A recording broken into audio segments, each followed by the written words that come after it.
Hello, learner. Welcome to Mr. Quickest Teaches. I'm Mr. Quickest. In this lesson, I'll be analyzing W.H. Auden poem Funeral Blues. It's part of poems in the IGCSE or GCSE anthology for 2023 to 2025. It's also a popular poem as well that literature student teachers tend to require or ask their students to study. Now, one of the key things about this lesson is that in this lesson I'll be speaking about the themes in the poem, the point of view, the figures of speech, the poet's tone, the mood. That's how the reader feels after reading the poem, the structure of the poem as well, the poetic devices, stylistic devices, and other devices that are used by Auden to strikingly present the memory. Begins actually with a funeral, and then the relationship that he had with an unnamed male deceased. The poem is quite intense. It strikingly presents the speaker's grief and also the oscillation in his feelings, as he and the various requirements that he demands with an imperative tone, actually, that his enforcers or his listeners carry out. So the poem is quite intense. Let's dive in.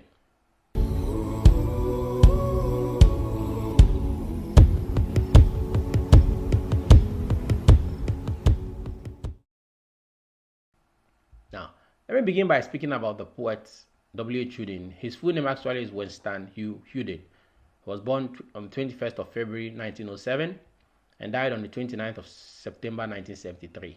He was a British American poet. Now, Auden's poetry was noted for its stylistic and technical achievements, its engagement with politics, morals, love, and religion, and its variety in tone, form, and content. One of his best known poems is Funeral Blues, and that's the poem that we are dealing with in this lesson. Or that's the poem that I'm analyzing in this lesson. Now, this is how the poem appears on your anthology. Each of the stanzas is a quatrain stanza. So essentially, there are 4 quatrain stanzas in the poem. So a total of 16 lines. And in each of the stanzas, Auden appears to give different directives, and on how he wants the funeral to proceed.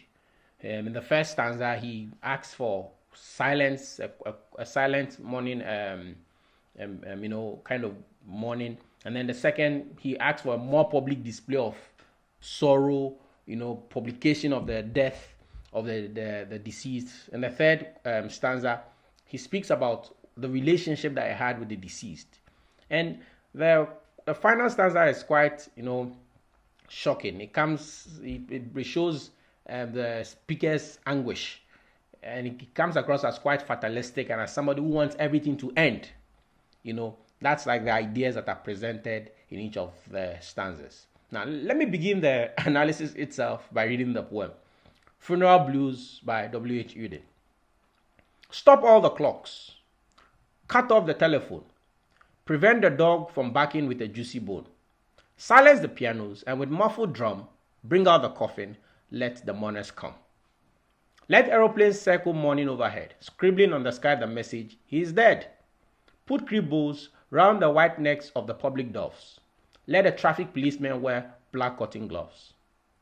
It was my north, my south, my east, and west, my working week and my Sunday rest, my noon, my midnight, my talk, my song. I thought that love would last forever. I was wrong. The stars are not wanted now. Put out everyone. Pack up the moon and dismantle the sun. Pour away the ocean and sweep up the wood, for nothing now can ever come to any good. So when you listen to Auden's tone and as he oscillates throughout the poem, it comes, we see his emotions, how raw his emotions are. Now, Auden opens the poem arrestingly with what comes across as an imperative or a commanding tone by declaring in the first part of the first line, stop all the clocks. That's the first directive that he gives. Now, it's important that you understand or you pay attention to Auden's tone as the poem progresses. So in the first and second stanzas, for example, he's very commanding. I do not know if he's speaking directly to the reader or there are some enforcers, but then the point of view of the poem comes across, especially in the first two stanzas and also the fourth stanza, as if he's speaking to somebody in the second person. There is no use of the second person pronoun you, but then there's a sense that he's speaking directly to the second person, to a person, and then giving them directives. So the tone comes across as very, very imperative and commanding. Now, when he says stop all the clocks, it communicates that he wants time the world over to be stilled or to be paused. So, but then figuratively, however, there's a sense that he's not speaking about the mere physical movement of the hands of the clock, but that time, all human progress, activities, and civilization should be paused, should be stilled. It shouldn't continue anymore because this person is dead. Stop all the clocks also suggests that he wants all previously agreed upon meetings and plans to be suspended. So because if you still the clocks, it means that everything has been agreed on can no longer take place. Stop all the clocks also shows that he wants every human and societal progress and group or individual plan to be put on hold. Everything should be put on hold. You know, I just the image that just came to my mind was after 9/11, what happened in America, how all the planes were grounded automatically after what happened. Now, if you observe, there's a way here where it says all. He uses the word all when he says stop all. Now, the use of the word all there tells that he does not want any clock to be missed. In fact, he wants his listeners, or he can call them his enforcers, the people who are going to carry the action, to comb the nooks and crannies of the world and seize every clock from functioning. No clock should function. So imagine the kind of work that he wants to be carried out. Now, furthermore, his tone also shows that he does not want his listeners to make any exceptions. So there should be no exceptions at all. Finally, the expression stop all the clocks is also very effective. It's a very effective directive because it provides vivid visual imagery of his listeners, manually and literally stopping the hands of clocks from ticking. Now, he breaks the line into two with a comma, which acts as a caesura. That indicates a very slight pause. You know, the caesura is like a slight pause. Now, his use of the caesura also indicates that he wants to give those carrying out his directives some time to act. So when he says stop all the clock, there's a slight pause. And then he goes to the second part and says, cut off the telephone. So that's the second directive that he gives. So in the second part of the line, he issues the second directive, cut off the telephone, which shows that he wants every form of communication that happens over the telephone, that is dialogue, conversations of every kind, like small talk, official, business talk, serious, playful. He wants everything to cease. People should not communicate anymore because he's going to give us the reason as the poem progresses. So around this point, the reader is a bit taken aback by what's happening. Now, what's happening? Why is he just giving all of these directives? But the speaker is going to tell us why. The expression cut off the telephone also provides vivid visual imagery of the line. Like the line, there's a cord. A telephone cord being cut, literally cut in two, because around that period, they were using telephones, not mobile phones as we use now. I mean, for the most part. So you could easily just, if you cut the line or the cord, then communication cannot happen. So he says, cut it off.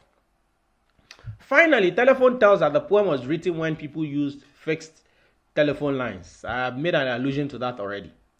Now, in the second line of the stanza, Uden, continuing with his imperative or commanding tone, directs that his listeners prevent the dog from barking with a juicy bone. So that's the third directive. Now, his use of the word prevent shows that he wants them to deliberately ensure that the dog does not bark. He doesn't want any noise. Although the poet does not reveal the owner of the dog, his use of the determiner the in reference to the dog suggests that he is speaking about a specific dog. There is a particular dog he's speaking about, presumably one that is barking close by or ready to bark. So prevent the dog from barking with a juicy bone. Now, furthermore, barking provides auditory imagery of the loud noises that dogs usually make to warn, express irritation, etc. While with a juicy bone provides vivid visual imagery of a sumptuous and inviting bone snack being served to the dog to make it cease its howling or not to howl at all. So if it's not going to howl, the reason why is because it's enjoying a juicy bone. So bribe the dog to silence, something like that. Now, simply, Uden's directive shows that he wants the dog to be bribed to silence with a sumptuously prepared bone. In the first part of the third line, the poet, continuing with his now familiar imperative tone, asserts that his listeners silence the pianos. So that's the fourth directive that he's given. Silence the pianos also tells us that he does not want people to engage in recitals, to go to concerts, because these are places where pianos are played. So there should be no fun. People should not go and have fun. It should be silence. There should be no noise. Silence the pianos also suggests that he wants his listeners or his enforcers to smother the pianos in such a way that it will be impossible for any form of music to be emitted from them when the keys are touched. So observe that this theme or this idea of silence runs through the first stanza. Silence the pianos also suggests that he wants all forms of piano performances, whether by professionals, amateur, organized, spontaneous, to cease. His directive also exposes that he wants all manifestations of partying and entertainment to be put on hold. Finally, the word silence, now the first word of the first stanza, third line, the word silence tells that the poet is demanding graveyard-like silence in the setting. He doesn't want this over-expression and noise, and it should be very somber and solemn. Now he ends the line with muffled drum. Now the conjunction and fuses the two directives in the line together. So silence the pianos and then with muffled drum. So it shows that he wants the actions to be effected almost simultaneously. Immediately you finish one, do the next. So immediately you silence the pianos, then with muffled drum, so that's key.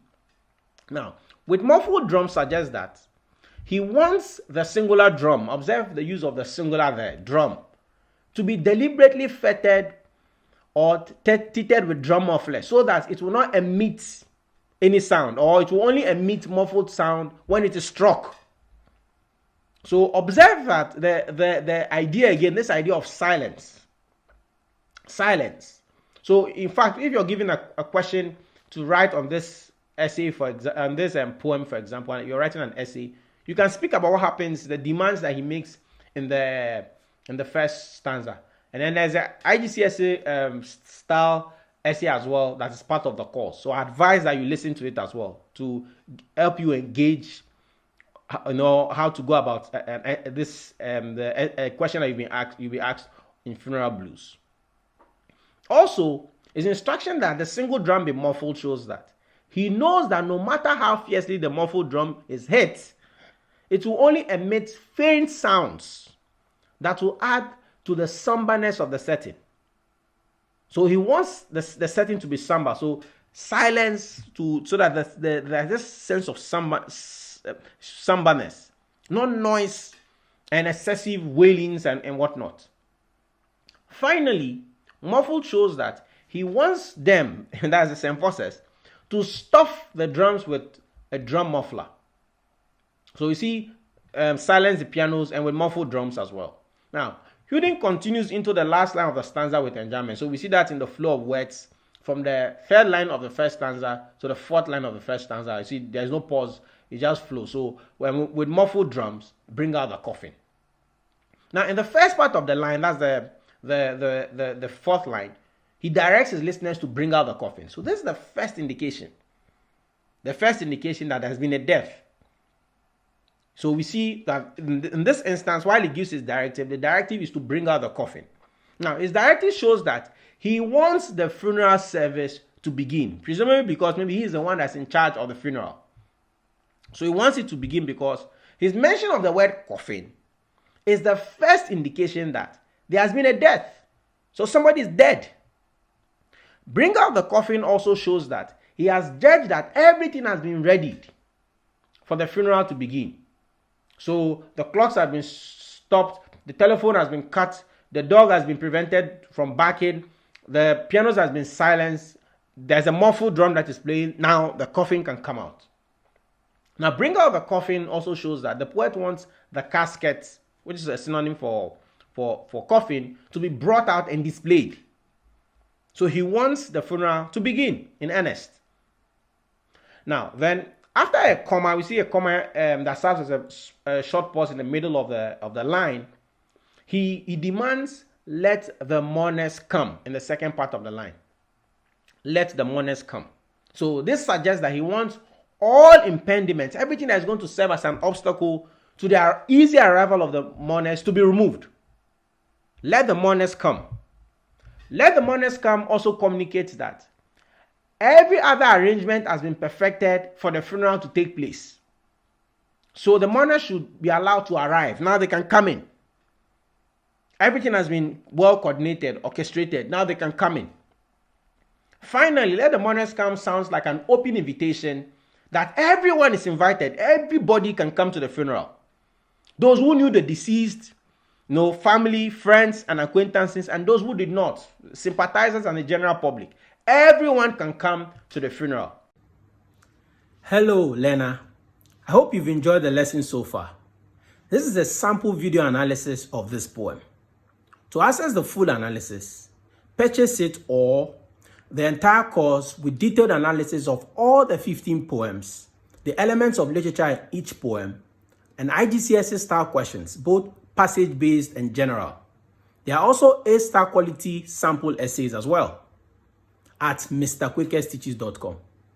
Find the links in the description. See you in class.